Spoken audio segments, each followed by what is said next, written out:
Agora sim, formalmente, boa tarde a todos, boa tarde Daniel, boa tarde Maristela, boa tarde Pedro, boa tarde a todos os que estão presentes aqui conosco.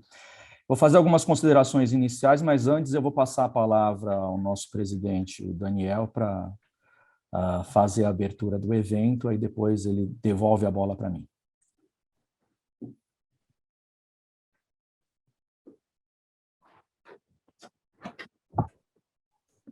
Bom, boa tarde a todos.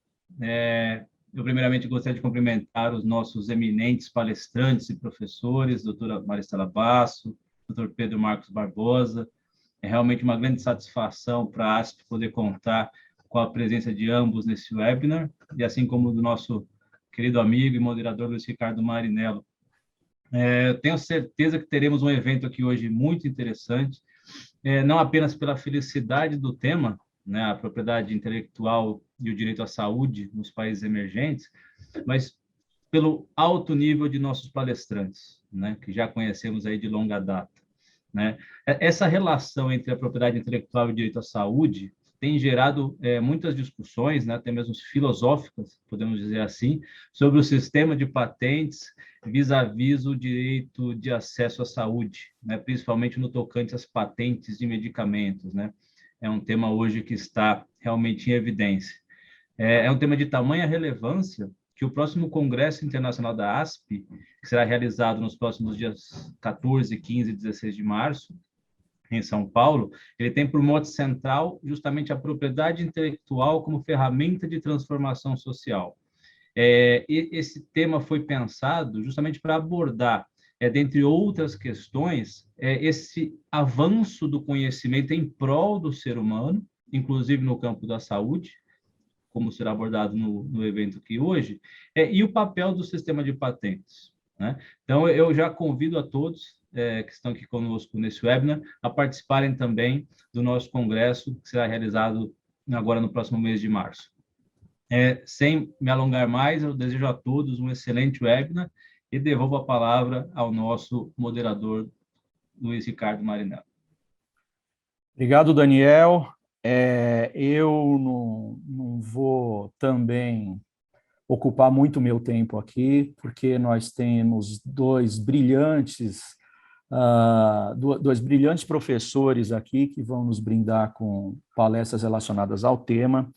Eu só vou fazer três ou quatro pontos aqui que motivaram a nossa ideia de fazer esse encontro hoje, discutir esse tema de relação entre saúde e propriedade intelectual.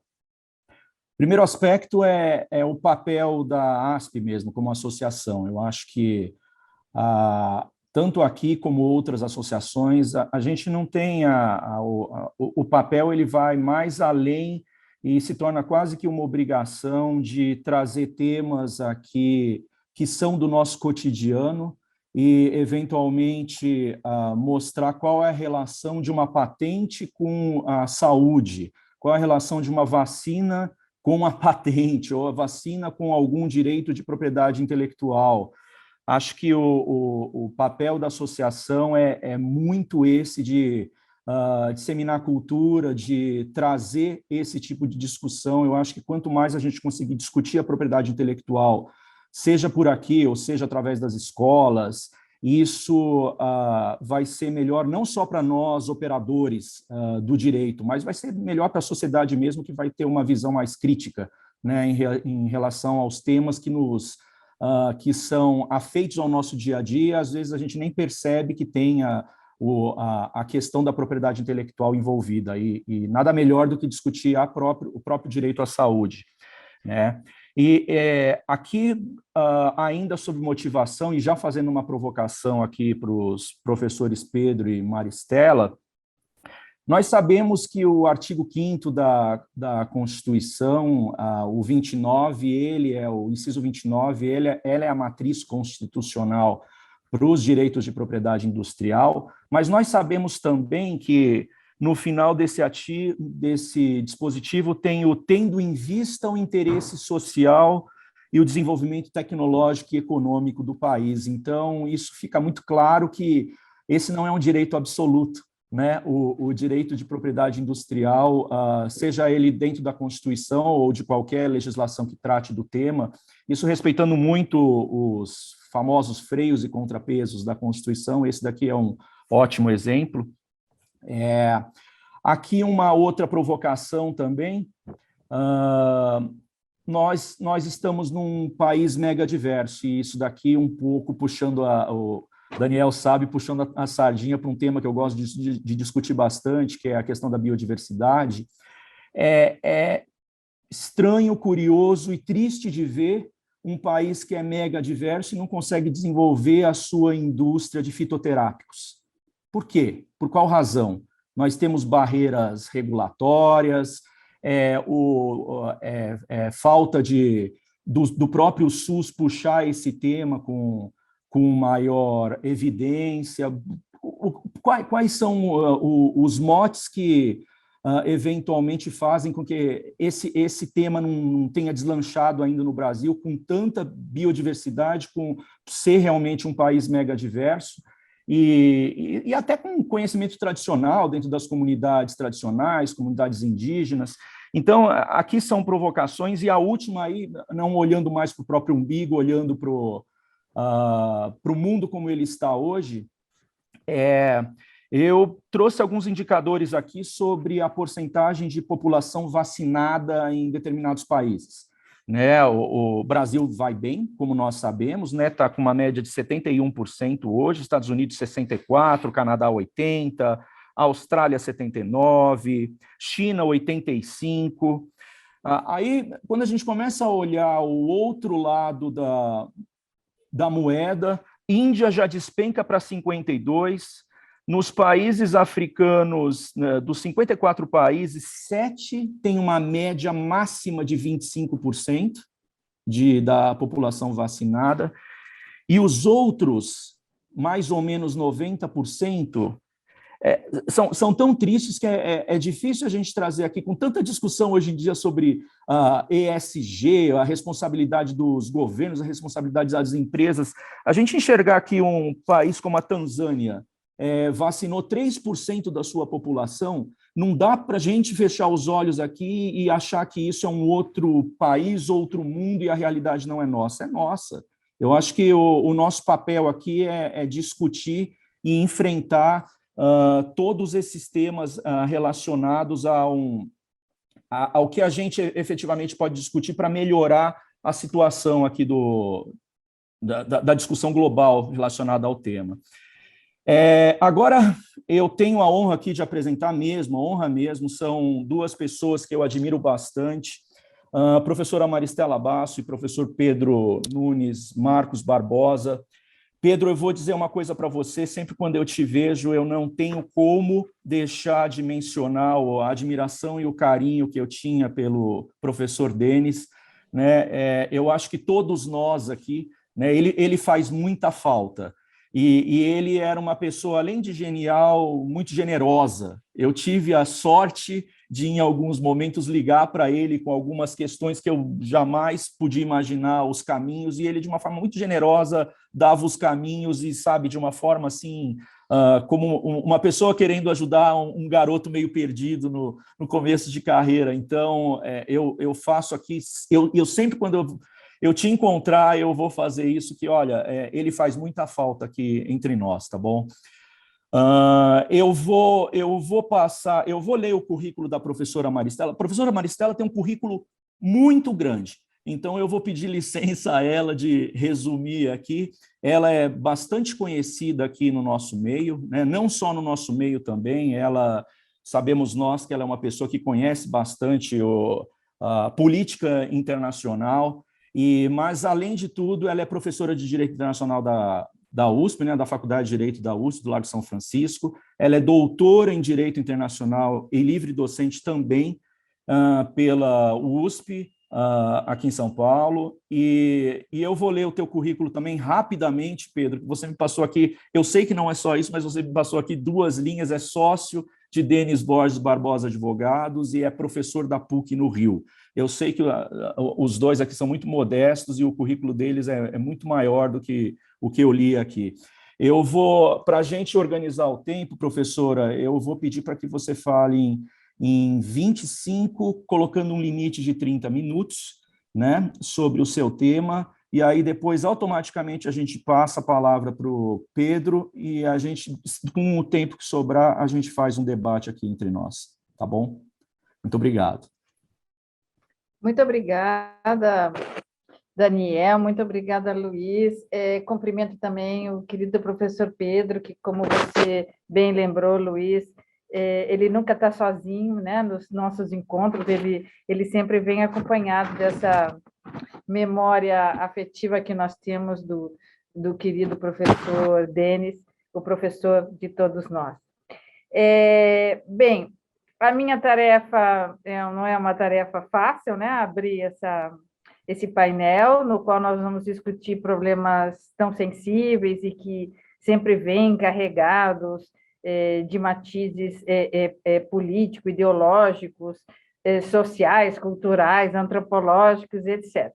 Eu, enfim, vou fazer uma análise técnica, como costumo fazer, né, que é o que eu sou mesmo, digamos, uma operadora, que eu digo, da propriedade intelectual, né? Eu vou fazer uma análise de uma perspectiva, de um lugar técnico que eu já estou há muito tempo, então eu já consigo, de uma certa forma, me despir das paixões e das ideologias, e consigo fazer uma análise técnica, e é o que eu vou fazer. Quando a gente trata de um assunto como esse, que vamos tratar essa tarde, propriedade intelectual, direito à saúde nos países emergentes, bom, nós temos aí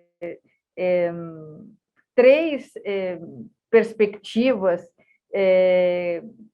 importantes, né? Primeiro, propriedade intelectual, que por si só já é um tema que nunca vem sozinho, sob a perspectiva do direito, ele sempre vem embutido do aspecto econômico, social, cultural, como eu disse, político. Outro, direito à saúde, que sempre é um tema também que vem carregado de muitas emoções, né? E países emergentes, então, como você mesmo trouxe aí, umas estatísticas relativas à vacina em países emergentes e não só emergentes, mas também países em menor desenvolvimento relativo. Então, na verdade, é um encontro para falar sobre 3 temas, né? E que são, por si só, cada um deles já exigiria uma conversa separada. Propriedade intelectual, direito à saúde e países emergentes. Vamos ver como é que a gente coloca tudo isso num caldeirão e consegue examinar o nosso tema, que qual é? É o direito à saúde, né, nos países emergentes. mas direito à saúde nos países emergentes sob a perspectiva da propriedade intelectual. E quando eu digo sob a perspectiva da propriedade intelectual, significa que eu vou levar o tema do direito à saúde, acesso a medicamentos e países emergentes para um regime de proteção jurídico, legal, que é um regime muito particular, o da propriedade intelectual, porque é um regime internacional de proteção. Como eu costumo dizer, a propriedade intelectual é o mais internacionalizado campo dos direitos individuais. Dito de uma outra forma, não há direito individual, direito das pessoas, mais internacionalizado do que a propriedade intelectual. Então, quando nós vamos tratar do tema da tarde de hoje, que é fundamentalmente o direito à saúde e acesso a medicamento nos países emergentes, eu quero trazer o primeiro tecnicismo, que é chamar a atenção que nós vamos ter que examinar, ou deveríamos examinar, eu vou fazer isso aqui, imagino que o Pedro também, dentro de um regime de proteção, de um regime legal, de um regime jurídico, que advém do plano internacional, né? Tanto que a gente diz o Sistema Internacional de Proteção da PI, ou Regime Internacional da Proteção. Por que eu estou dizendo isso? Porque quando eu projeto esse conjunto de direitos da propriedade intelectual, conjunto esse dentro do qual nós vamos destacar hoje as patentes de invenção, as patentes farmacêuticas, as patentes de medicamentos, eu vou tirar essa proteção de um marco regulatório, de um marco legal, que vem do direito internacional. Então, sim, eu vou examinar a Constituição Federal, sim, eu tenho a legislação nacional, né, de propriedade industrial, sim, eu tenho leis internas, mas elas devem ser examinadas, e o são, dentro desse marco regulatório internacional. E não estou dizendo isso porque aqui se trata de uma professora de Direito Internacional. Eu estou dizendo isso porque assim desde que os inventores e os autores conseguiram alguma proteção depois da Revolução Francesa, proteção essa, ou proteções essa, né, no modelo dicotômico, que advieram de tratados e convenções internacionais, ou seja, do direito internacional, a Convenção de Paris e a Convenção de Berna. Então, desde o início, essa proteção ela vem sendo estruturada a partir de uma perspectiva internacional, diferentemente de outros campos dos direitos individuais. Então, por que eu estou dizendo isso? Não precisava entrar nesse detalhe. Sim, precisava. Porque para que eu estude a propriedade intelectual, ou as limitações às patentes, ou os direitos à patente, ou o licenciamento compulsório, o acesso a medicamento, eu devo fazer buscando princípios e fundamentos desse sistema internacional de proteção, e não somente aqueles princípios e fundamentos que vêm da Constituição Federal, né, ou da legislação infraconstitucional. Então, o primeiro passo que a gente tem que dar é perceber que nós estamos nos movendo dentro de um marco regulatório que não estou dizendo que é melhor nem pior do que outros, mas que é um marco regulatório que se submete a princípios e fundamentos diferentes daqueles que comumente nós usamos no campo da família, no campo das obrigações, no campo dos direitos reais, no campo do direito comercial, no campo do direito penal, ou seja, eu necessariamente vou ter que, por alguns momentos, né, dar um passo para cima para poder trabalhar com um sistema de proteção que é diferente, é um pouquinho diferente daquele que eu trabalho comumente. Por que eu estou dizendo isso? Porque, com essa consideração inicial, eu já procuro me afastar de paixões e ideologias, né? Paixões como, mas a indústria farmacêutica precisa popularizar os medicamentos, precisa baixar preço, vamos quebrar patentes. É preciso tomar muito cuidado, porque nós estamos num campo no qual os direitos estão assegurados, existe uma segurança jurídica que vem, inclusive, de um sistema internacional, baseado na reciprocidade e compromissos internacionais, no qual há flexibilidades que foram negociadas justamente para dar como você falou, Luiz, esses checks and balances para o sistema. Então, eu gostaria de primeiro convidar todos para, mesmo que não conhecendo o sistema internacional, ou conhecendo um pouquinho, conhecendo bastante a lei de propriedade industrial brasileira, que se oportunize ir para um lugar que talvez não tenha tanta familiaridade. Mas eu vou procurar tratar dele aqui nesses 20 minutos que me restam. Quando, não tenho, evidentemente, aqui o tempo para levá-los a fazer uma excursão pelo regime internacional de proteção, desde o início, desde das convenções da União de Paris e de Berna, ou seja, desde da origem da OMP, lá em 1970, eu vou partir do TRIPS, que é aquele capítulo, né, do Acordo da Organização Mundial do Comércio, que todos nós conhecemos, se conhecemos pouco o regime internacional, falar de TRIPS, todo mundo sabe o que é um dos 3 capítulos importantes do acordo da OMC, né? A Organização Mundial do Comércio é formada de 3 grandes compartimentos, que é o acordo GATT, Comércio de Bens Corpóreos, o acordo Serviços, né? Que é o GATS, o Acordo Geral sobre Serviços, e o Acordo sobre Propriedade Intelectual, que é o TRIPS. Então, dali todo mundo sabe que, a partir da entrada em vigor do acordo da OMC no Brasil, né, em 1995, entrou em vigor os compromissos que assumimos no âmbito do acordo TRIPS de regular a propriedade intelectual, né, industrial e os direitos autorais e conexos, de acordo com aqueles estándares mínimos. E eu estou convidando a todos a entrar no regime internacional por esse documento mais recente, que é o TRIPS, para dizer a todos que a proteção que foi dada às patentes, e agora eu vou me referir às patentes especificamente, essa proteção foi dada com a negociação desse acordo, no qual, ou durante as negociações, os países, tanto desenvolvidos, em desenvolvimento e menor desenvolvimento relativo, estavam presentes. Então, todos nós sabemos que a rodada do Uruguai, né, de 86, 84, 86 até 94, quando o acordo da OMC foi concluído, foram mais de 10 anos de negociação. Claro que nós partimos de estándares de proteção bastante elevados das patentes, né?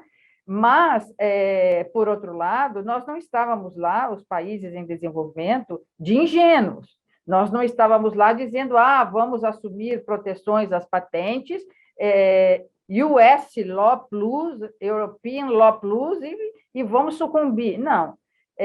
Os países em desenvolvimento, eles conseguiram, inclusive, se dividirem em desenvolvimento e menor desenvolvimento relativo, e eles negociaram flexibilidades que são muito úteis, foram úteis como um período de transição, né? E como a licença compulsória, outro uso sem autorização do titular, e outros princípios e salvaguardas que também estão no acordo. Então, vamos, primeiro, de forma adulta e madura, como eu digo sempre, reconhecer que o acordo TRIPS não foi escrito por bandidos contra nós, os mocinhos pobres do mundo em desenvolvimento. Não. Nós assumimos compromissos bastante severos de proteção, inclusive o Brasil, que não protegia, não previa o princípio da patenteabilidade absoluta, e passamos a prever, né? Tivemos que nos adaptar a isso, mas há no regime, no sistema internacional, flexibilidades, salvaguardas, que garantem a proteção das patentes, sempre associada ao direito à saúde. Então, essa é a plataforma da qual eu gostaria de me lançar para fazer os comentários que advêm agora. O que se conclui dessa minha pequena introdução é que há no sistema internacional de proteção mecanismos pelos quais o direito à saúde está garantido nos países em desenvolvimento e em menor desenvolvimento relativo. O que nós precisamos, países em desenvolvimento e menor desenvolvimento relativo, é conhecer melhor o sistema internacional de proteção e usá-lo de forma mais madura, correta, né? Salvaguardando direitos, tanto os direitos à saúde, ao acesso ao medicamento, como os direitos daqueles desenvolvedores, inventores, e aí eu também falo da indústria farmacêutica. Vamos ver onde eu quero chegar. Bom, quando o acordo da OMC foi concluído em 94, né, dezembro de 94, ele entrou em vigor em 95, logo no ano de 2000, a partir de 2000, começaram as negociações da chamada rodada Doha.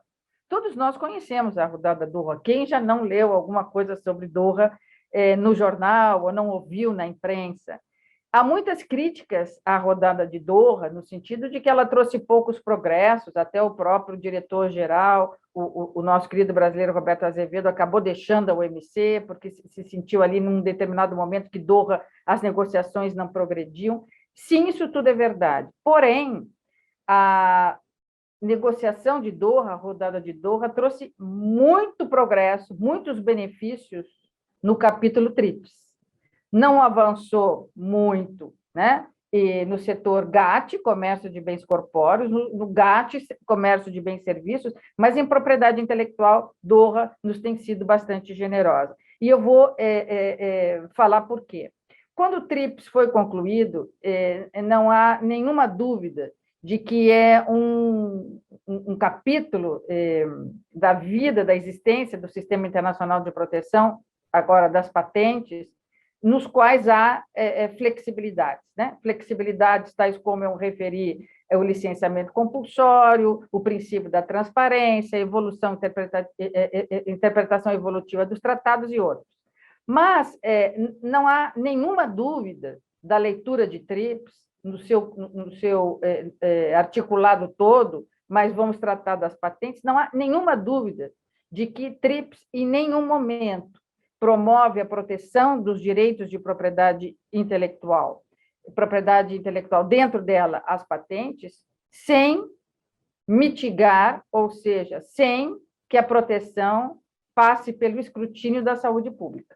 Basta, aí não vou fazer isso agora, mas basta, e desde o preâmbulo dos acordos internacionais, diferentemente da lei, o preâmbulo é parte fundamental, é a parte que serve para interpretar o acordo como um todo. Então, desde o preâmbulo de acordo do TRIPS, está muito bem colocado que a proteção da propriedade intelectual, ela vem levando em consideração as diferenças entre os países desenvolvidos e em desenvolvimento, e, ademais, a colaboração, a transferência de tecnologia e, fundamentalmente, o direito à saúde. Então, nada que está em TRIPS pode ser interpretado contrário aos direitos que os países membros têm de proteger a saúde pública. Bom, isso basta, está escrito no acordo. Contudo, em 2000, quando começa a rodada de Doha, havia muita conversa, sobretudo nos países em desenvolvimento, como nós chamamos aqui nos países emergentes, de que agora os países estavam numa situação muito difícil, porque com o princípio da patenteabilidade absoluta, previsto e determinado em TRIPS, cuja proteção mínima deveria ser de 20 anos, as patentes de invenção, os países pobres estavam, então, agora nas garras dos países ricos e, sobretudo, da indústria farmacêutica. Então, havia, digamos, essa interpretação incorreta do acordo TRIPS, mas cravada, né, de muita emoção, de muito sentimento, de muita paixão, que são sentimentos, evidentemente, e emoções característicos da condição humana, mas, como eu disse, nos afastam do tecnicismo. Para voltar ao tecnicismo, quando começa a Doha e essas conversas todas, qual é o primeiro passo que nós vamos encontrar em direção à propriedade intelectual na rodada Doha? Já em 2001, ou seja, no início de Doha, é feita uma declaração, que é chamada Declaração de Cancún, porque lá estavam os países membros da OMC abrindo as negociações de Doha, e a primeira declaração que Doha faz, que é a Declaração de Cancún de 2001, era totalmente desnecessária, mas ela veio repetir e tornar claro para que não houvesse dúvida. O que diz a Declaração de Doha de 2001? Nada que está em TRIPS pode ser interpretado contrário aos direitos que os Estados-membros têm de proteger a sua saúde pública. Então, estava mais uma vez, agora estava ratificado, né, que não se entende proteção patentária, longe de acesso a medicamento, longe ou impedindo o acesso à saúde. Bom, já era o suficiente. Mesmo assim, nós vamos aí ver na prática o capítulo de TRIPS que promove e que permite outro uso da patente sem autorização do titular. Ou seja, para evitar o abuso do direito de propriedade intelectual, né, o abuso do direito da patente, que é um direito de exclusividade, então o abuso, TRIPS prevê aí a flexibilidade de outro uso que pode ser promovido pelo interessado na exploração daquele, vamos falar aqui, fármaco, e que não consegue explorar porque há uma patente protegida com a exclusividade, ou há, né, o abuso do poder que a patente confere, ou seja, eu só te vendo esse fármaco se você também adquirir esse e aquele. Ou se aí, no seu ponto de venda na sua farmácia, você colocar aquelas seringas dessa ou daquela outra empresa. Então, o abuso do poder econômico e o abuso no exercício do direito patentário. E, ademais, o Estado também poderia buscar outro uso, sem autorização do titular, naquelas hipóteses de emergência nacional e interesse público, né? Então, essa parte, veja, que eu estou aqui me referindo às patentes, mas ela serve para qualquer setor da propriedade intelectual, inclusive os direitos autorais, mas estamos falando das patentes. Quando o TRIPS começa a ser implementado nos países membros, os países pobres, aqui vamos dizer os emergentes e os em menor desenvolvimento relativo, eles se dão conta que só aquilo que está escrito no artigo 31 de TRIPS, do outro uso sem autorização do titular, era pouco, porque, na verdade, se um país como a Tasmânia, ou a Tanzânia, ou a Eritreia, ou a Somália, né, quisessem fazer um licenciamento compulsório, seja pela perspectiva do privado, seja pela perspectiva do Estado, interesse público, emergência nacional, eles poderiam fazer o licenciamento compulsório, claro, o TRIPS permite. Contudo, como eles iriam produzir localmente? Porque, ao fazer o licenciamento compulsório, é preciso fazer a produção local, né? Mas como fazer essa produção local se não havia planta, se não havia recursos? Então, tornava-se esse artigo 31 do TRIPS o canto da sereia. Quer dizer, você pode fazer o licenciamento compulsório, isso está permitido pelo Sistema Internacional de Proteção, mas, se você não tem como produzir localmente, ficou uma letra morta em TRIPS, né, relativamente a esses países. Então, começou um clamor desses países para fazer uma adaptação do artigo 31, permitindo que os países em desenvolvimento, os países em menor desenvolvimento relativo, os países emergentes, países pobres, fizessem o licenciamento compulsório, mas pudessem importar de um outro país que tivesse capacidade produtiva. E, ora, se nesse país onde há capacidade produtiva, esse país que pode exportar para o pobre, precisar fazer um licenciamento compulsório por razões humanitárias para atender esse país pobre, que esteja isso permitido em TRIPS, sem que esse duplo licenciamento compulsório, ou sem que um país, como, por exemplo, o Canadá, onde a patente está protegida, ele possa licenciar aquela patente compulsoriamente protegida, produzir, porque ele tem planta, e exportar por razões humanitárias para a Eritreia, para a Somália, para onde quer que seja. Vejam que essa reivindicação foi de pronto atendida. Tanto que o Acordo TRIPS é o único capítulo do Acordo da OMC que tem um adendo, que tem uma declaração posterior, que é aquela declaração que veio em 2003. Veja que pouquinho tempo, 2001, 2003, vem a declaração de Doha, que determina como implementar aquela declaração de Cancún de 2001 sobre TRIPS e saúde pública. Ou seja, trata da necessidade de criação de um mecanismo para facilitar os países pobres de terem acesso àquele fármaco mediante uma licença compulsória quando eles não têm condições de produção local. Aí vem, em 2005, o protocolo de emenda do Acordo TRIPS, que é aquele protocolo que incorpora no artigo 31 do licenciamento compulsório um 31 bis, permitindo isso que eu acabo de referir.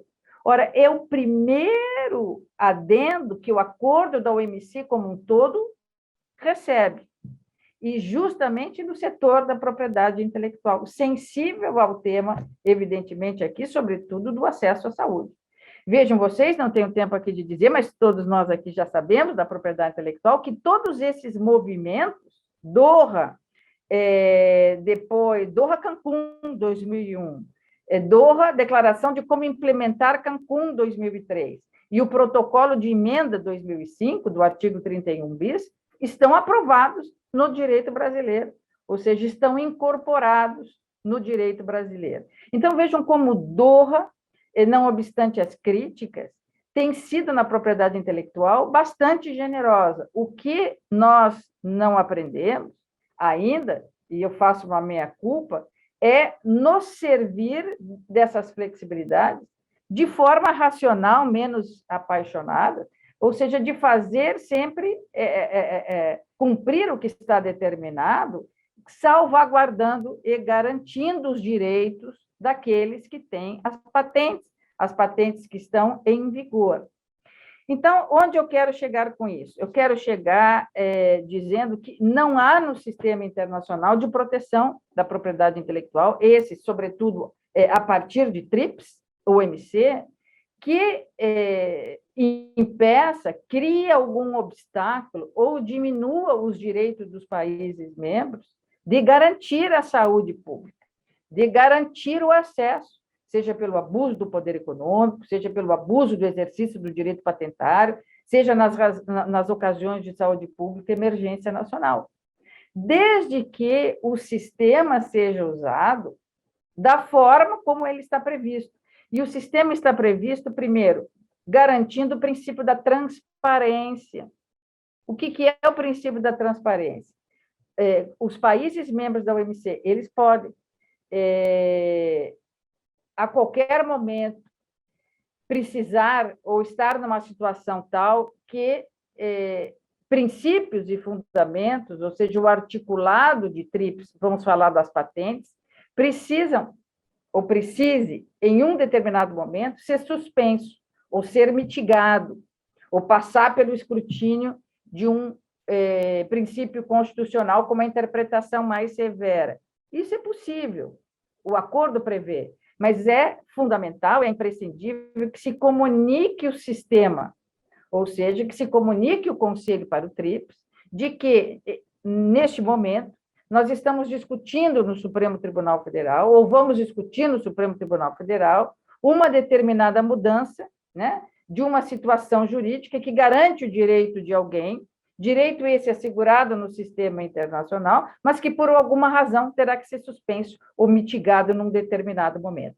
Isso é preciso ser levado ao conhecimento da organização do Conselho para o TRIPS, para que ele, então, comunique os demais países e todos saibam que aquele país, naquele momento, está precisando mitigar ou rever aquela obrigação contida no sistema internacional temporariamente.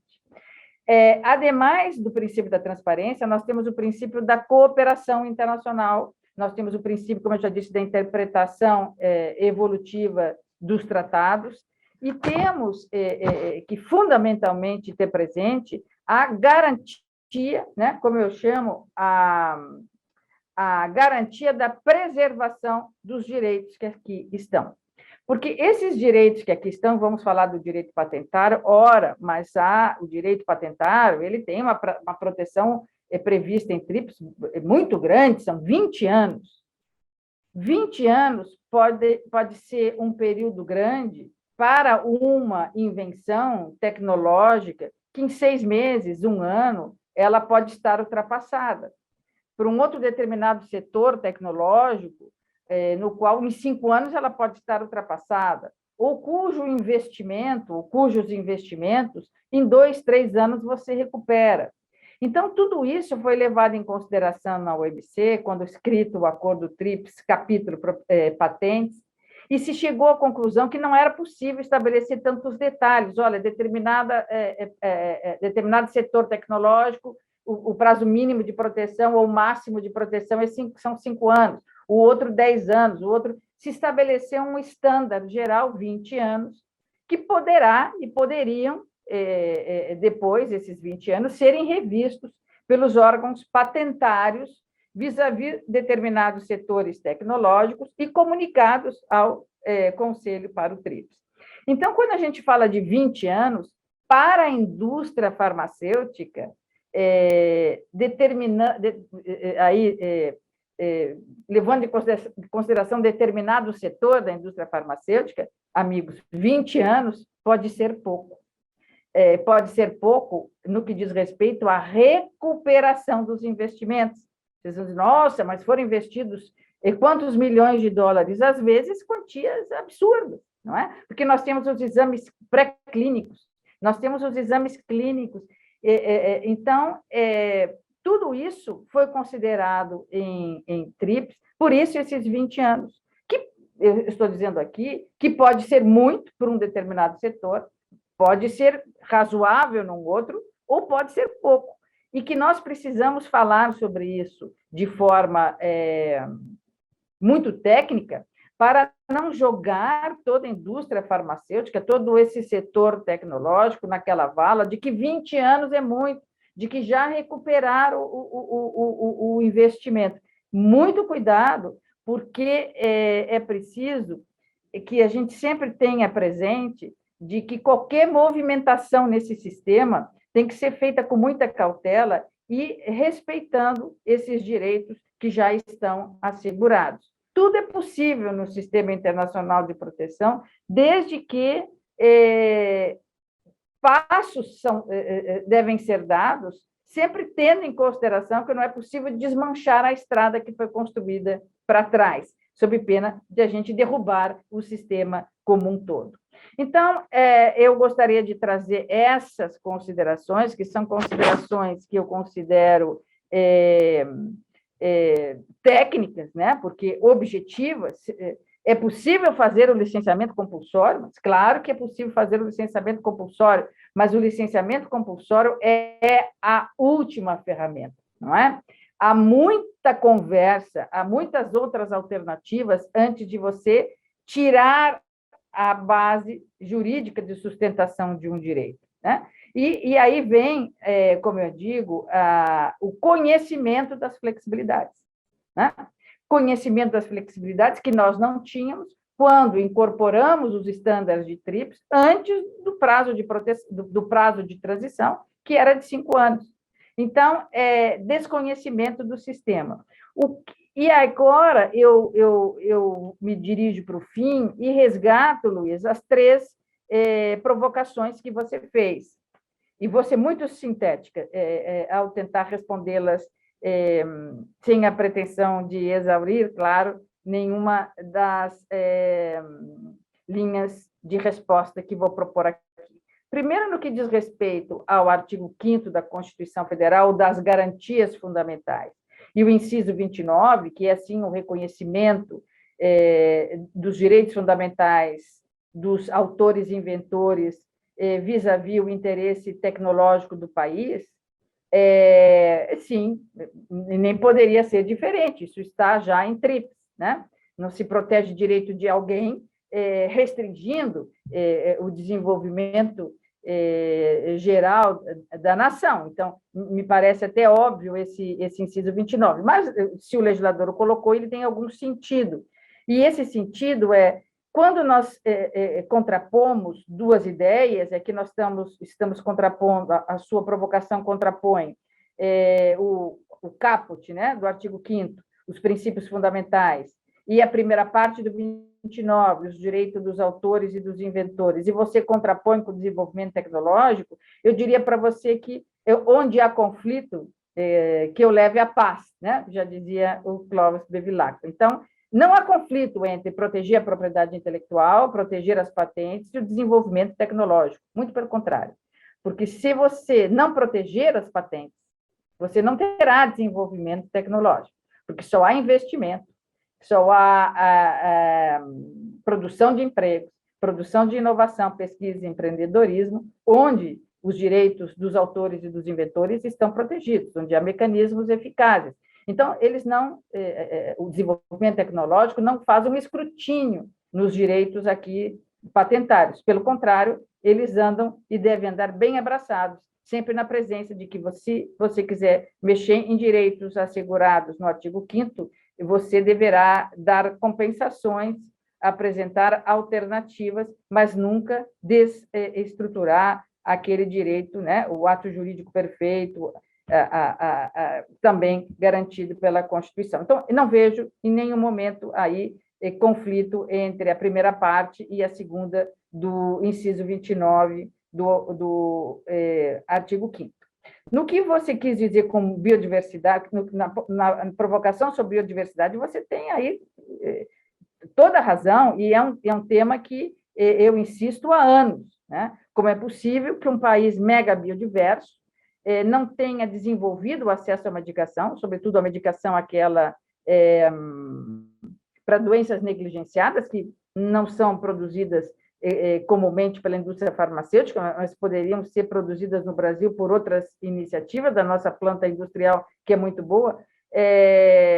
Sim, acesso a conhecimento tradicional associado, enfim, nós teríamos aí um campo enorme, né, de produção de medicamentos relacionados à biodiversidade, ao folclore, ao conhecimento tradicional, mas, para tanto, é preciso que haja um programa de governo. E, ademais, eu te diria que consórcios com a indústria farmacêutica são muito bem-vindos, porque a indústria farmacêutica poderia fazer trocas, né, importantes nessa área. Então, ela forneceria os profissionais, forneceria os equipamentos, e nós, então, produziríamos esses medicamentos advindos da biodiversidade e do conhecimento tradicional. Por outro lado, ela nos daria acesso à produção daqueles fármacos que estão patenteados e patenteados por X anos, então,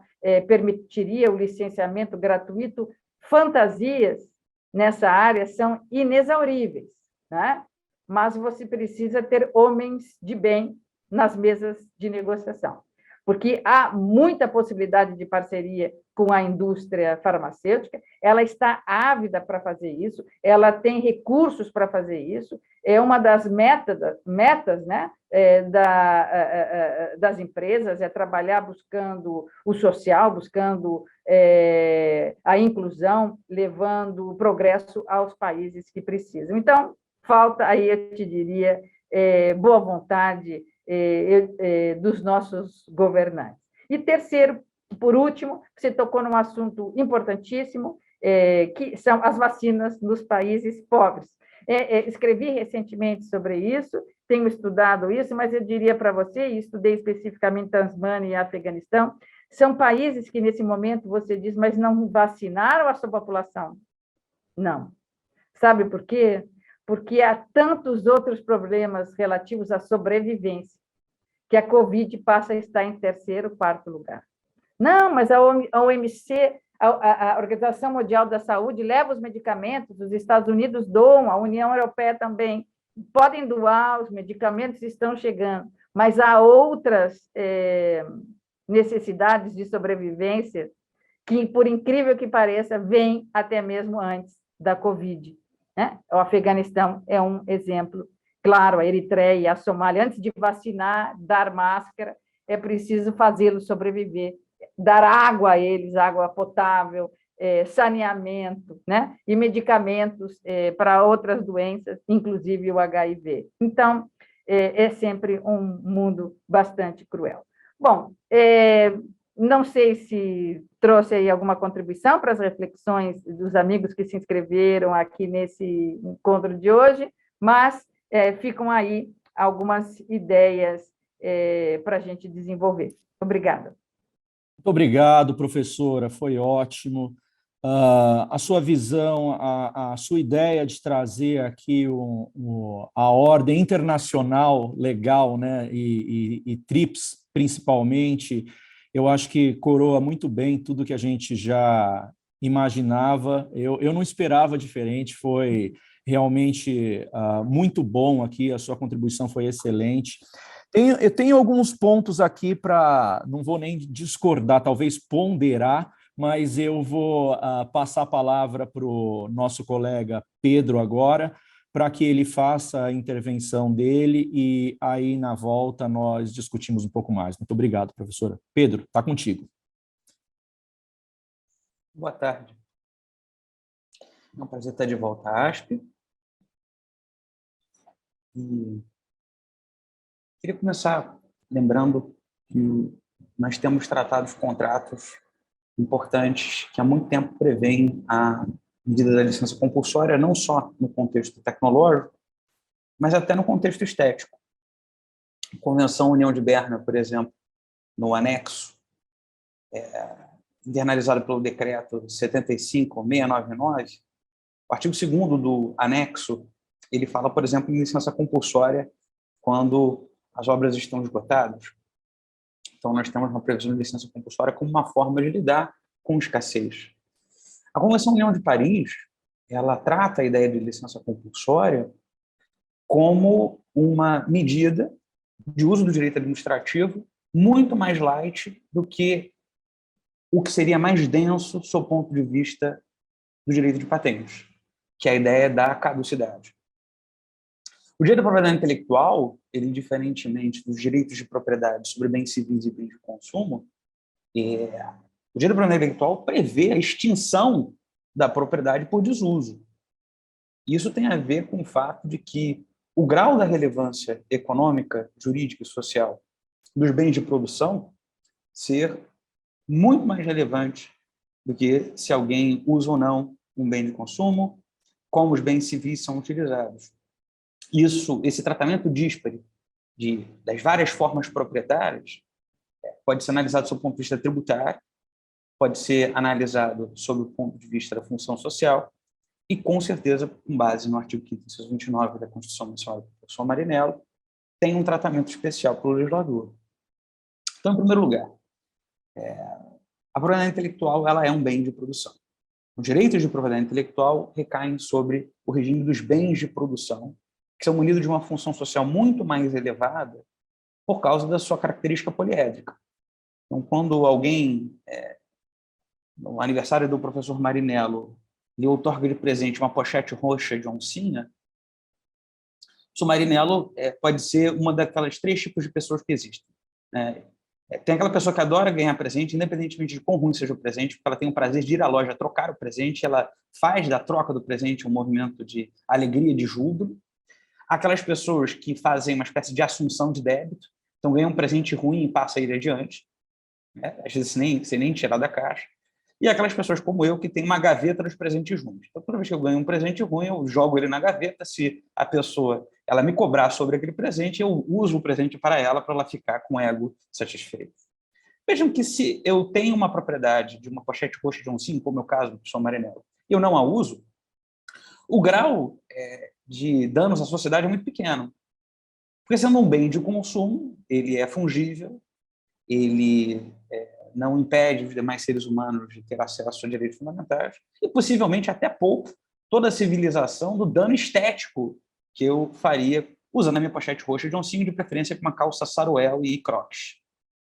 O excesso da cafonice. Os bens de consumo com pochete roxa de oncinha são tributados pelo IPI, pelo ICMS. Eles são intensos e extensamente tributados. Agora, eu estou aqui em um apartamento, ele é meu. Eu pago IPTU para poder morar nele todo começo do ano. E ele é um apartamento entre milhões de apartamentos no município do Rio de Janeiro. É claro, se eu mal usar o meu apartamento, ou não usar o meu apartamento, a depender do estatuto da cidade, de que tipo de imóvel é, onde ele é localizado, eu posso causar danos muito mais graves à sociedade do que se eu usar ou não a pochete roxa de oncinho que Marinela me emprestou. Como eu disse, além da tributação do IPTU, se eu comprei o apartamento, eu tenho que pagar o ITBI, se ele me foi doado, eu tenho que pagar ITD, se eu herdei em causa-mortes, então eu tenho que ter ICMD, eu tenho ali questões tributárias não muito simpáticas para a compra e venda, a doação ou a herança do meu apartamento. E já com relação ao imóvel, bem civil, eu tenho um grau de função social maior do que da pochete roxa de oncinha. Então, olha que interessante. Pochete roxa de oncinha, alta função social, perdão, baixa função social, alta autonomia privada. Posso usar, posso não usar. Se eu não usar e ninguém usa o capir, a priori a pochete roxa de oncinha continua sendo minha. Bem civil, imóvel, alta tributação, tal como no bem de consumo, média autonomia privada, não posso fazer o que eu quero, eu tenho vizinhos aqui, então se eu tiver mau gosto e quiser usar, ouvir a lua me traiu durante 30 horas ao dia no máximo volume, haverá um momento em que eu serei devidamente notificado por uso abusivo do meu bem civil. A minha autonomia privada é média, minha função social é média. Agora, quando nós falamos de bens de produção, como tecnologias, a depender do setor tecnológico, haverá maior ou menor sensibilidade aos direitos dos não titulares. Então, quando eu falo em imóvel, basicamente eu penso numa relação entre eu e meus vizinhos, quem vendeu o imóvel para mim, ou quem deixou o imóvel para mim, um legado, e a municipalidade que tributa. No bem de consumo, no caso do Marinello, ele ganhou a pochete roxa de oncinho do presidente Daniel, então, no máximo que haverá uma relação aí linear, Daniel e Marinello. Mas quando eu falo de tecnologia, essa é uma relação poliédrica. Tem vários ladinhos. Então, eu tenho um autor da invenção, geralmente é o professor Pardal. O professor Pardal, ele não tem grana, em geral, porque ninguém fica rico sendo professor doutor. Doutorado não transformou os 200 mil doutores no Brasil em pessoas ricas. Especialmente na área tecnológica, provavelmente ele está trabalhando para alguém. Na área farmacêutica, ele está trabalhando para um grande laboratório. Então, o titular da patente não vai ser o autor da patente. Então, o autor e titular, às vezes, tem conflitos de interesses. Nós vimos alguns conflitos de interesses na propriedade intelectual entre o autor, João Gilberto, e titular, gravadora.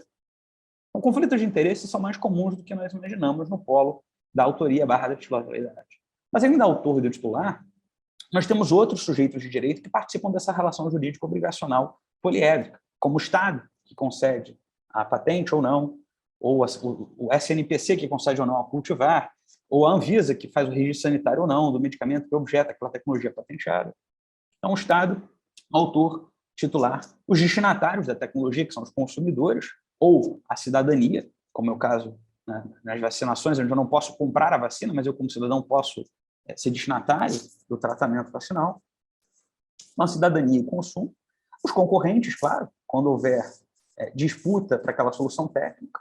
Então, nós podemos enxergar de alguma maneira que, para resolver o problema técnico da Covid, Pfizer e AstraZeneca e Coronavac disputam uma fatia, entre aspas, de um mercado público. Então, podemos falar de concorrência e, claro, meio ambiente. Certas tecnologias na área de saúde também impactam o meio ambiente, porque elas influem, por exemplo, sobre questões agroquímicas, direito à alimentação. Então, tudo isso está no escopo de uma relação jurídica poliédrica de 6 lados: autor, titular, Estado, consumidores, concorrentes e meio ambiente. Só por causa da poliedria já é possível entender por que o grau de autonomia privada no ambiente da titularidade sobre os bens de produção não é tão elevada em comparação com a pochete roxa de oncinha, bem de consumo. E, de outro lado, patentes na área farmacêutica raramente são titularizadas por sociedades empresárias de pequeno porte. Na área farmacêutica, em geral, patente farmacêutica envolve uma sociedade anônima, muitas vezes com ações no mercado alemão, no mercado estadunidense, no mercado japonês. Então, nós estamos falando de grandes companhias, estamos falando de grandes capitais. Menor autonomia privada, maior função social, e no Brasil, por incrível que pareça, zero tributação. Por ser proprietário de um imóvelzinho, eu pago IPTU. Por comprar uma Coca-Cola, eu vou pagar ICMS. E por ser proprietário de uma patente, qual é o imposto que se paga? Zero. Absolutamente nenhum. Veja que a ideia de, entre aspas, de uma imunidade tributária, ela só se justifica de maneira excepcional na Constituição.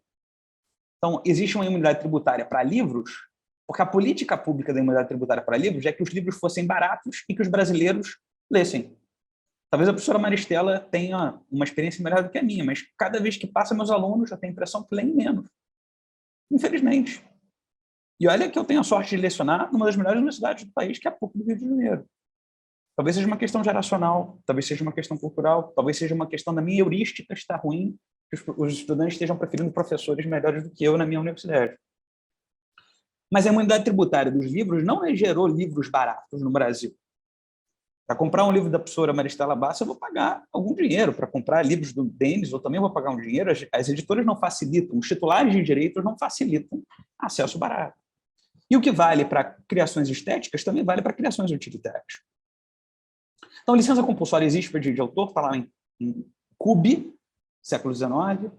Ela é prevista para patentes, como a Convenção União de Paris, e na Convenção União de Paris, a preocupação do legislador no Tratado do Contrato foi de evitar a banalização da caducidade, que é a extinção do direito, que é a medida mais drástica que existe no sistema de patente, é a caducidade. No Brasil, em virtude de CUP e também em virtude da legalidade, para falarmos de caducidade de patente, primeiro eu tenho que falar de licença compulsória. E pelo fato que as licenças compulsórias são de escassa utilização na ordenação brasileira, eu quase não conheço nenhum caso de caducidade de patente. Que a licença compulsória é uma medida administrativa que antecede a caducidade. O que eu conheço no Brasil é a expiração da patente, a renúncia à patente, o não pagamento do preço público das unidades. Isso tudo acontece. Agora, caducidade de patente, que é o movimento mais grave, não acontece porque o fato no Brasil não se usa as licenças compulsórias. Muito bem. Então, quando a gente enxerga a licença compulsória como um instrumento, entre tantos presentes do direito administrativo, fica fácil compreender que existe uma certa retórica de demonização do Instituto. Então, por exemplo, durante a Segunda Guerra Mundial, muitos países no mundo decretaram a expropriação dos direitos de propriedade intelectual de súditos de países inimigos. Isso é uma medida que foi tomada por vários países, inclusive na Europa. Repito, a expropriação da propriedade privada de súditos de países inimigos, seja a propriedade física, seja a propriedade material. Eu estou falando aqui da expropriação. Aqui no Brasil, pela Constituição atual, não na Constituição da Segunda Guerra Mundial, não estou falando de 1934, 1937, 1946, não estou falando das Constituições militares, estou falando durante a Segunda Guerra Mundial. Mas na Constituição brasileira contemporânea, expropriação, glebas, psicotrópicos e escravidão. Então, para acabar com o direito da propriedade de um sujeito de direito sem pagar nada por isso, isso é possível, mas não tem nenhuma previsão para patente. Mas desapropriação é possível. E desapropriar direitos de propriedade intelectual é algo muito mais intenso do que a licença compulsória, em que o sujeito que sofre uma licença compulsória continua sendo proprietário, a única coisa que ele não tem é uma oponibilidade contra um sujeito de direito. Ele continua tendo a oponibilidade de R. Almes, menos contra o licenciado compulsório, para o qual vai pagar um aluguel. Realeza. Então, se nós observarmos toda a ferramenta do direito administrativo, e aqui eu estou me valendo a expressão do Carlos Aires Sundfeld, nós temos vários instrumentos mais densos do que a licença compulsória, e todas as vezes que os entes políticos fazem uso deles, não gera nenhuma comoção. Então, todo dia há desapropriação no Brasil de imóveis, de várias outras coisas. Há expropriações por causa de flagrantes na área criminal, perdimento dos bens, isso é uma medida administrativa da mais intensa incidência. Nós tivemos uma experiência no Brasil dos empréstimos compulsórios, quem se lembra com saudade do governo Collor? Olha aí, todo mundo com saudade, lembra muito. Algumas outras experiências políticas que tivemos no Brasil. O empréstimo compulsório é uma medida administrativa prevista, pode ser utilizada se for necessário. Nós temos as contribuições que chamam de melhoria, que aqui no Rio de Janeiro tem um caso famoso de contribuição de pioria. O sujeito foi cobrado para custear um viaduto que foi na frente da casa dele, deteriorou o valor do imóvel. Nós temos as requisições, que podem ser feitas não só naquele filme estadunidense de perseguição policial, o policial mostra a carteira, estou requisitando o seu carro e levo embora. E a requisição, do direito administrativo tradicional para bens físicos, existe um paralelo para a propriedade intelectual, que é o uso público emergencial. O uso público emergencial é uma forma da requisição administrativa, a medida administrativa cabível. Eu moro em Laranjeiras, aqui existe um gabarito de limite de construção. O fato de eu comprar um terreno não significa dizer que eu posso construir imóveis a qualquer altura. Então, eu tenho várias ferramentas do direito administrativo, algumas são gratuitas, outras são onerosas, em que o poder público, em virtude dessa relação jurídica poliédrica, pode, entre aspas, intervir, fecho aspas, de maneira mais ou menos intensa. E a licença compulsória, repito, diferentemente da caducidade, que termina com a propriedade, diferentemente da desapropriação, que altera o proprietário, ela mantém o proprietário, criando, entre aspas, um duopólio, fecho aspas, remunerado. Por que não fazemos uso da licença compulsória no Brasil de maneira mais intensa? Bom, do ponto de vista da experiência internacional, a professora Maristela Basso mencionou o caso do Canadá e da Ruanda. Maravilha. Queria mencionar um outro exemplo, super recente, do qual também não li nada na literatura nacional. Vamos falar de um país extremamente comunista, a Alemanha. Em 2017, o Poder Judiciário Federal alemão decretou a licença compulsória no caso Merck Sharp Dome versus Cyanogen de um antirretroviral.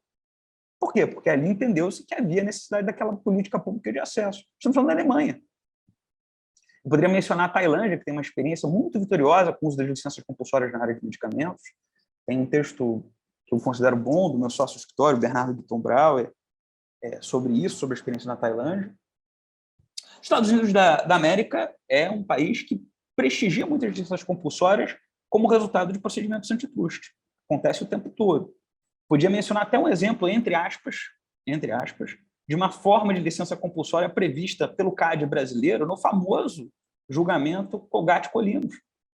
Uma das formas de dissolver a concentração do poder econômico era ou se livrar das marcas ou licenciá-las, mesmo que o titular não quisesse. Então, nós temos hipóteses de licenciamentos compulsórios que recaem sobre objetos diferentes, então, por exemplo, Data Protection Exclusivity. No Brasil, Lei 10.603.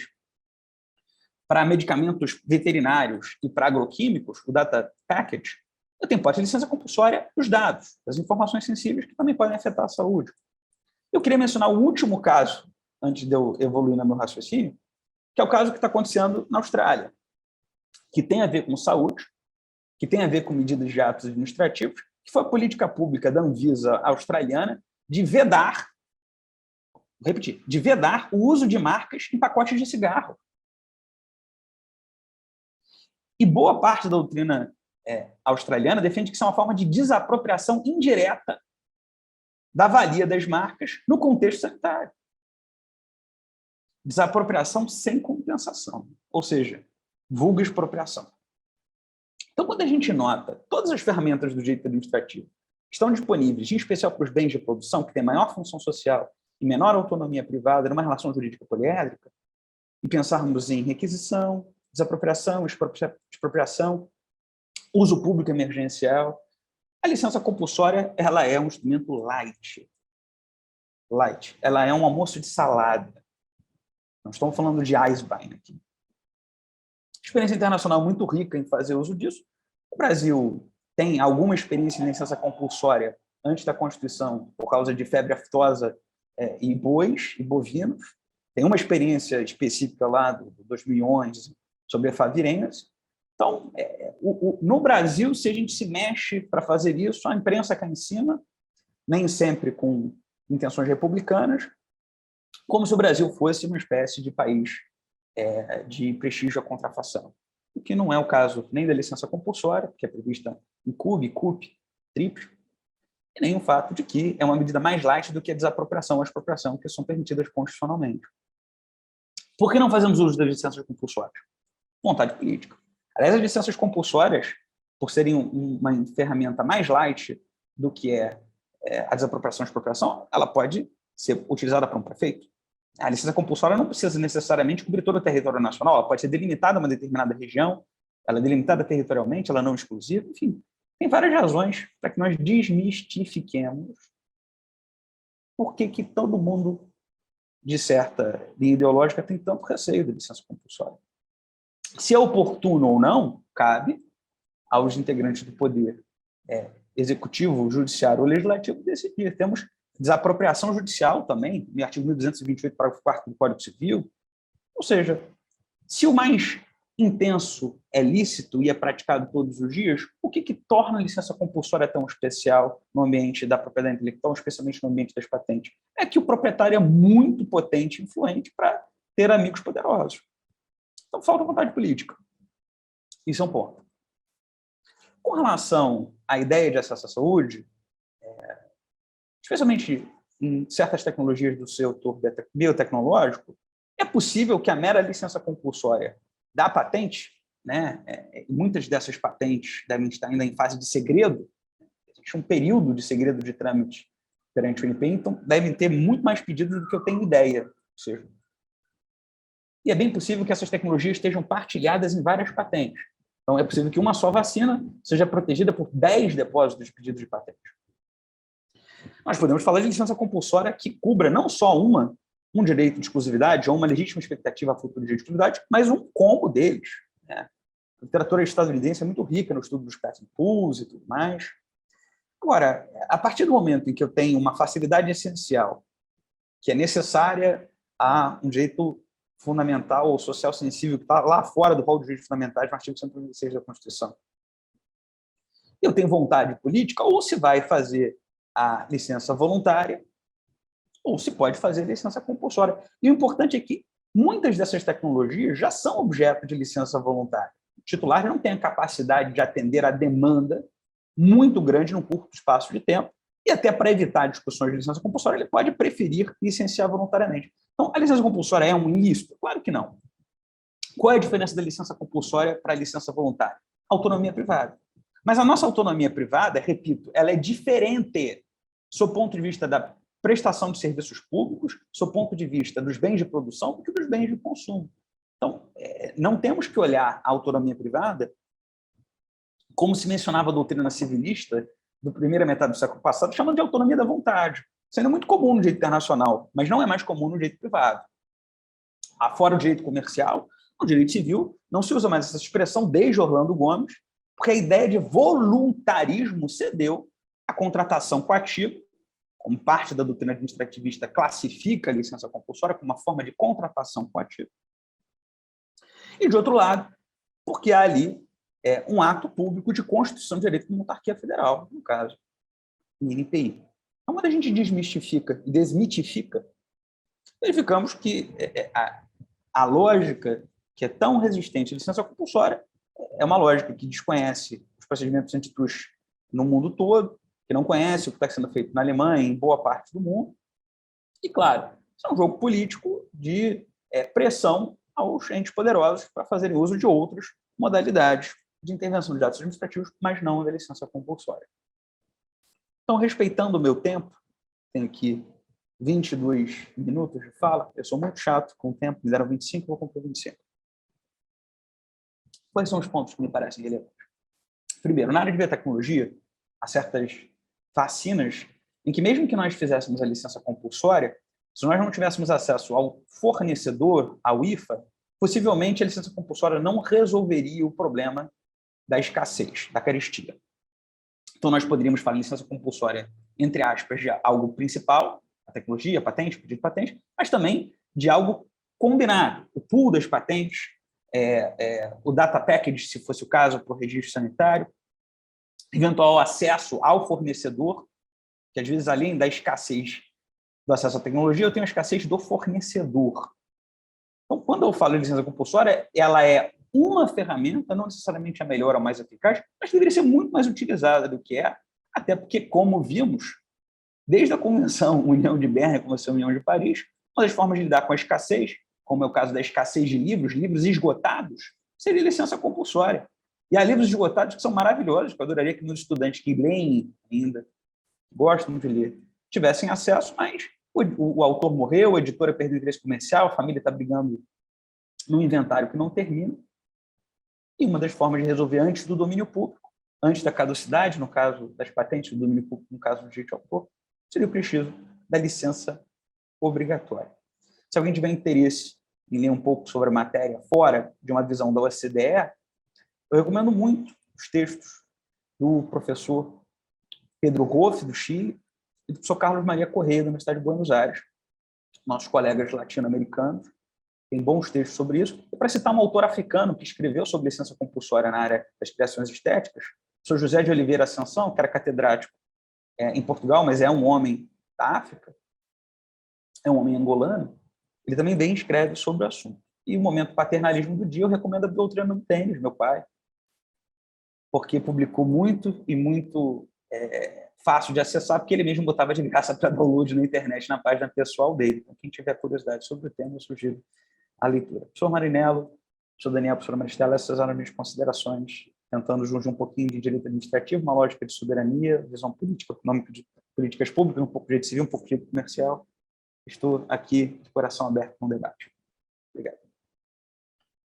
Professor Pedro Barbosa, muito obrigado mais uma vez. Você, como a professora Maristela, trouxeram aqui elementos que eu posso dizer complementares na fala de ambos, né? Eu vou quebrar um pouco o protocolo aqui e antes de fazer algum questionamento meu ou abrir a palavra, eu vou permitir com que vocês dois, professora e Pedro, comentem a palestra do outro e tragam algum elemento que acham relevante ou discordem, porque até para que o público aqui, nós temos agora 51 participantes, né? Foram 150 inscritos, depois isso vai circular também pela internet depois através da ASPI. Eu acho que é um momento sublime para nós de saber a opinião um do outro a respeito dos temas que foram trazidos por ambos. Professora Maristela, você primeiro, por favor.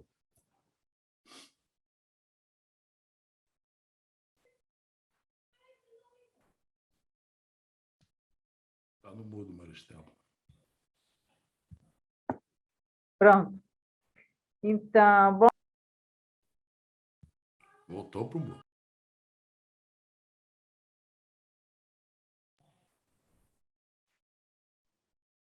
Professora Maristela, eu não lhe ouço. Eu não sei se os demais colegas também. Pode ser um erro do meu sistema, mas eu não ouço. Não, tá, ela está no mudo. Agora entrou. Aqui aparece que não estou. Está no mudo ainda? Agora não.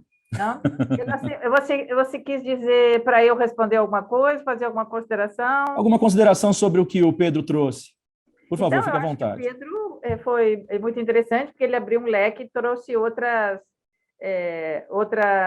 digamos, linhas que fazem cortes assim transversais importantes do que eu disse. Talvez eu tenha sido, digamos, mais dura e fui ali bem dentro da caixinha. Eu acho que foi muito interessante ouvir o Pedro e a voz que vem de vários setores. Ele trouxe aí exemplos e examinou por outros aspectos. Enfim, foi bem interessante. Obrigada, Pedro.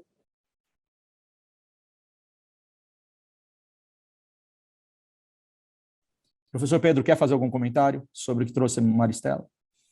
Bom, acredito que eu e a professora Maristela temos visões diferentes sobre as teorias justificadoras da propriedade intelectual. Então, para que os interlocutores compreendam, né, existem, em síntese, 3 teorias ou 3 marcos teóricos principais do que justifica a tutela da propriedade intelectual. Algumas pessoas mais religiosas acreditam que é o sweat of the brow.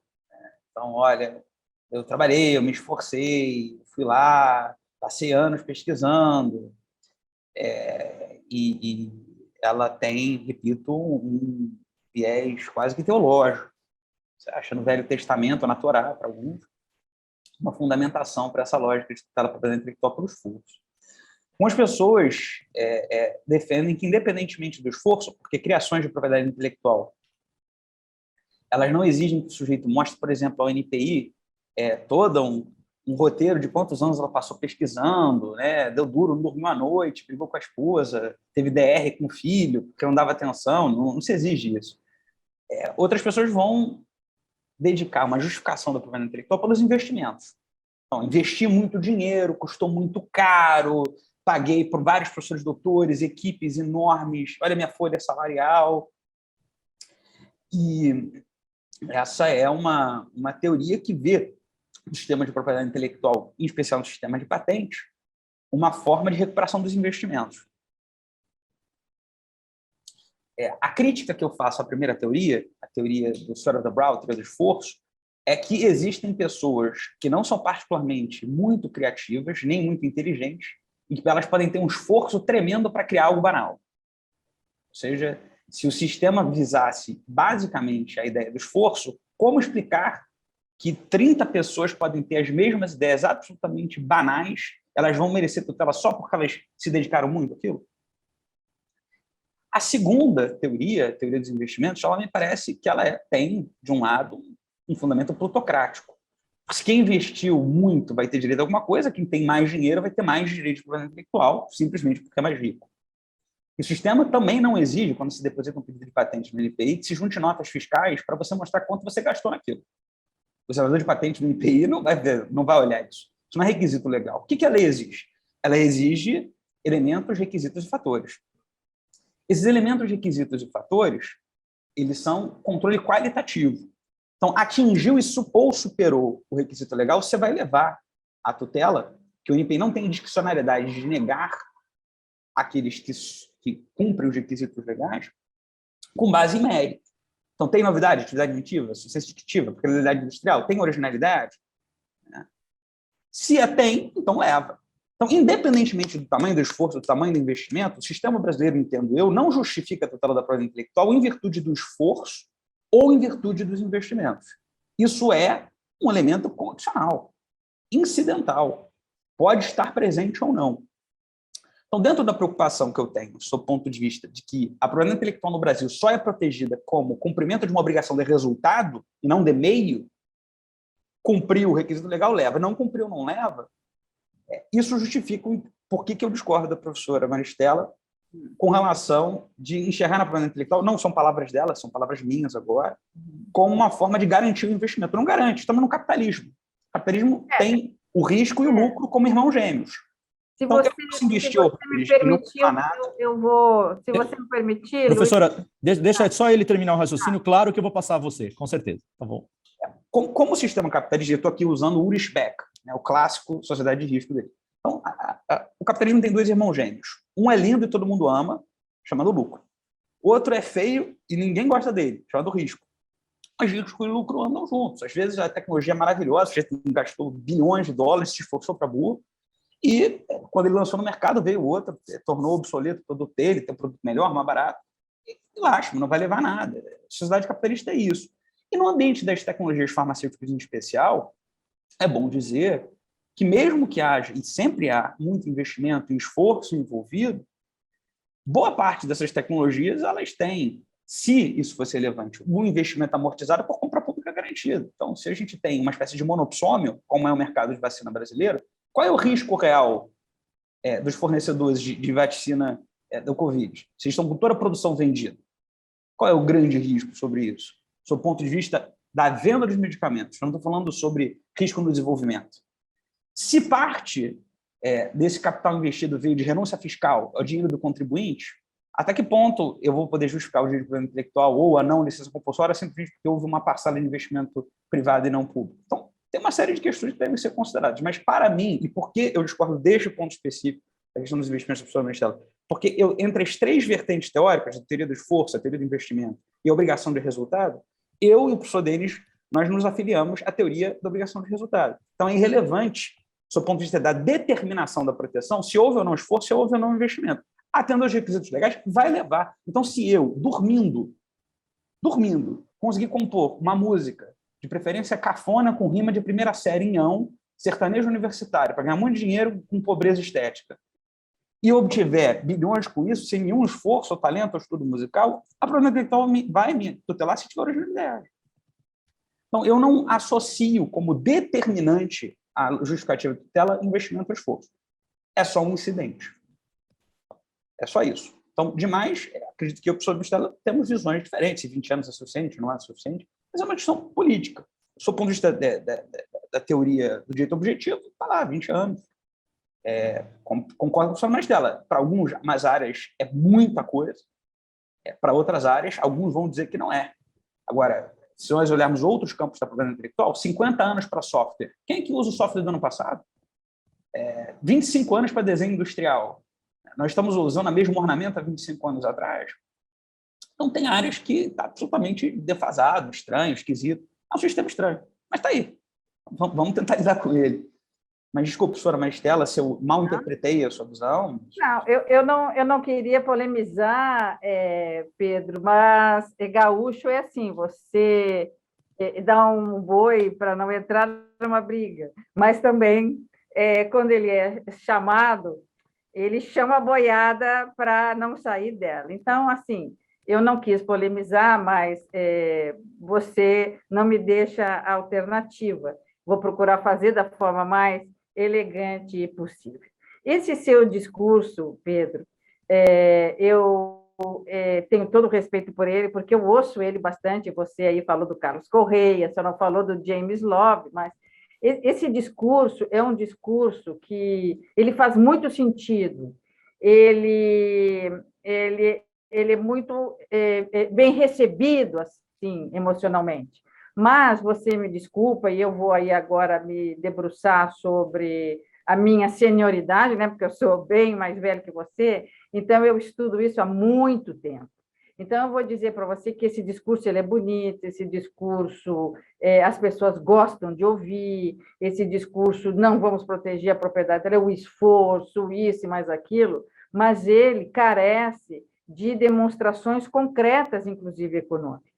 Eu vou dizer para você o seguinte, olha, não há nenhuma pesquisa econômica que demonstre que a indústria farmacêutica, seja ela pequena, média ou grande, nacional ou estrangeira, a indústria farmacêutica, ela se aproveita dos aspectos que você citou para ser superavitária.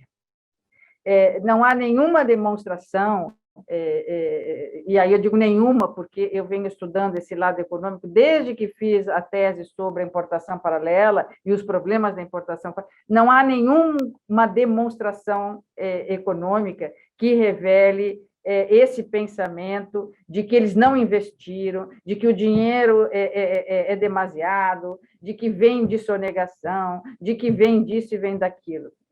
Não há. Se houvesse, eu te diria que levaria muito em consideração. Não há. A pesquisa custa caríssimo, quando bem feita, feita com seriedade, atendendo todos os requisitos da técnica. Então, assim, fazer uma conversa que possa ser bem aceita, porque é aquilo que as pessoas querem ouvir, sem respaldo econômico, sem respaldo em pesquisas, demonstrações empíricas, eu acho muito perigoso. Quando eu estudei a importação paralela, eu estou falando lá do início dos anos 2000, e eu procurei, então, demonstrações concretas, pesquisas concretas nas mais importantes instituições do mundo, e pesquisadores da maior seriedade, dentre eles o próprio Carlos Correia, e eu pedi demonstrações econômicas, eu queria ver as demonstrações econômicas, eu queria ver os valores, nenhuma vez me foi apresentado. Então, eu tenho muito cuidado quando eu me refiro à indústria dos fármacos, em fazendo afirmações ou fazer afirmações que não têm respaldo ou demonstrações técnicas. O que eu vi, e aí eu vou te dizer com bastante respeito ao que você nos trouxe, o que eu vi são, sim, os dados econômicos das indústrias, em muitos setores importantes. Quando trabalhei, por exemplo, lá durante o governo do presidente Lula da Silva, com o Ministério da Saúde, nas discussões sobre o patenteamento compulsório de alguns medicamentos que compunham, então, o coquetel da AIDS, eu vi, sim, cálculos impressionantes de custos, de valores que estão ali. Então, eu teria mais cuidado, para não dizer mais respeito, ao me dirigir a uma indústria que, se nós estamos aqui vivos e saudáveis ainda, é muito graças ao empenho desses pesquisadores que estão. Há distorções, há excesso aqui e ali, não é um sistema perfeito, mas eu teria muito cuidado de me referir à indústria farmacêutica, assim, de forma até muitas vezes, desculpe, não estou dizendo que você o fez, mas de forma leviana, sem conhecer os números e sem conhecer os dados envolvidos nessas pesquisas. E vou dizer para você, sem dizer que se me filio a essa ou aquela teoria, eu não me filio a teoria alguma, o que eu me filio é o que diz a lei, né? A origem do sistema de proteção, ela busca, independentemente de olhar o objetivo, se ele dormiu e produziu, se a produção foi boa, se foi ruim, o sistema de produção, de proteção, ele se baseia, primeiro, na concessão do direito de exclusiva, olhando um espaço temporal, né? Então, um espaço temporal médio de 20 anos, poderia ser mais, poderia ser menos, mas é uma proteção temporária de 20 anos. E essa proteção temporária de 20 anos, que pode ser muito, para alguns setores, ela visa o quê? Que nesse período de exclusividade do gozo do direito, ele tenha não só uma retribuição pelaquilo que provavelmente, supostamente, hipoteticamente, ele investiu, mas que ele tenha uma sobra para se sentir incentivado a continuar inventando. Porque se ele só tivesse o retorno para aquilo que ele produziu, o sistema aí não seria inteligente, porque ele não teria uma sobra para continuar a pesquisa e continuar levando ao progresso das ciências e das artes. Então, o sistema, sem buscar essa ou aquela teoria, mas olhando friamente, porque o legislador internacional, em Convenção de União de Paris, ou lá na Revolução Francesa, ou lá na Idade Média, ou hoje, por que ele estabelece um período de proteção, e aí ele estabelece, digamos, 20 anos? Porque não só para retribuir o que foi gasto, mas para mantê-lo incentivado, para que haja uma sobra, para que ele continue investindo. Então, eu diria para você que nós temos que tomar muito cuidado com essas coisas que a gente ouve, que são bacanas, e que são legais, e que são políticas, e que são ideológicas, mas pedir de quem nos fala do interlocutor demonstrações, para que nós possamos, inclusive, nos convencer de outra forma.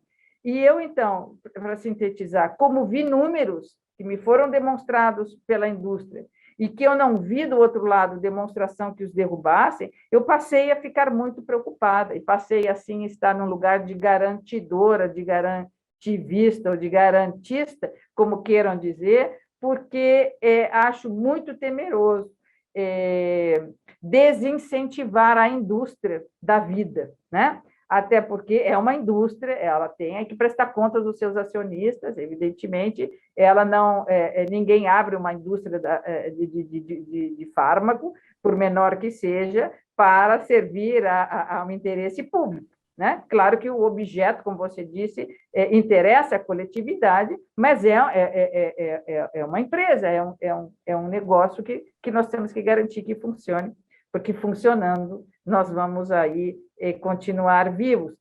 E há a possibilidade, sim, de fazê-los levar os medicamentos aos lugares mais longínquos, né? Como você disse, são poucos os casos de licença compulsória, claro, porque no momento em que a licença compulsória se apresenta, tantas outras alternativas surgem, alternativas aí visando esse ir e vir, né? Que é a garantia da indústria para que ela continue tendo recursos para se manter na pesquisa, no desenvolvimento, e também aí atender ao interesse público. Então, eu diria para você que nós temos mais coisas em comum do que não, mas eu só chamaria atenção para a gente ter um pouco mais de cuidado à falta de pesquisas realmente econômicas e que nos demonstre, porque falar fica bacana, mas na hora de olhar os dados e os números, eu vejo que falta isso em todos nós da propriedade intelectual, né? Na hora de dizer, bom, mas então me diga aí a sua base,